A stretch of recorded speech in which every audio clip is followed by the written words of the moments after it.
2 ராஜாக்கள் 4ஆம் அதிகாரம் 9ஆம் வசனத்தில் வாசித்து பார்ப்பேன் என்று சொன்னால், எலிசாவை பரிசுத்தவான் என்று சொல்லி அந்த ஸ்திரீ சொல்லுகிறார்.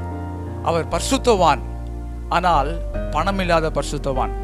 பரிசுத்தவானா இருக்க முடியும், ஆனால் பணம் இல்லாமல் இருக்க முடியும். நான் அதற்காக தான் ஏற்கனவே காண்பித்தேன். இந்த கடைசி நாட்களிலே இயேசு வரப்போகிறார். பரிசுத்தம் நமக்கு தேவையா? அதிகம் தேவை. பரிசுத்தமும் தேவை, பணமும் தேவை. அவர் பரிசுத்தவான். பணம் வேண்டாம் என்று சொன்ன பரிசுத்தவான். பணம் வேண்டாம் என்று சொன்ன பரிசுத்தவான். லூக்கா இதில் சுவிசேஷத்தில் வாசித்து பார்க்கும்போது ஆண்டவர் 2வது காரியத்தை காண்பித்தார். எலிசா பணம் வேண்டாம் என்று சொன்ன பரிசுத்தவான். லூக்கா எழுதின சுவிசேஷத்தில் 16ஆம் அதிகாரம் 20ஆம் வசனத்திலே அநேக கிறிஸ்தவர்களால் போற்றப்பட்ட, அநேக ஊழியர்களால் பிரசங்கிக்கப்பட்ட பரலோகம் வேண்டும் என்று சொன்னார், ஆனால் பணம் வேண்டாம் என்று சொன்ன பரிசுத்தவான் லாசரு. அவர் பணம் வேண்டாம் என்று சொன்ன பரிசுத்தவான் எலிசா. இவர் பணம் இல்லை, பணம் இல்லாத பரிசுத்தவான். அப்போ பரலோகம் இவருக்கு ஓகே, பூமியில இவர் ஒரு தரித்திரன்.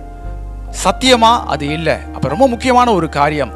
3வதாக இன்னொரு காரியம், அப்போஸ்தலர் 3ஆம் அதிகாரம் 3லிருந்து 6ஆம் வசனத்திலே, வெள்ளியும் பொன்னும் என்னிடத்துல இல்லை, ஆண்டவர் உங்களுக்கு கொடுக்கிறதை தருகிறேன் என்று சொல்லி வரத்தை உபயோகப்படுத்தினார்.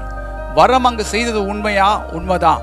ஆனால் அந்த இடத்திலே வெள்ளியும் பொண்ணும் இருக்கவே கூடாது என்று சொல்லி நம்ம யோசிப்போம் என்று சொன்னால் தவறாய் முடிந்துவிடும். அதனாலே அவர் பணம் வேண்டாம் என்று சொன்னார். லாசரு பணமே இல்லாத பரிசுத்தவான். பரலோகம் ஓகே, பூமியிலே தரித்திரன்.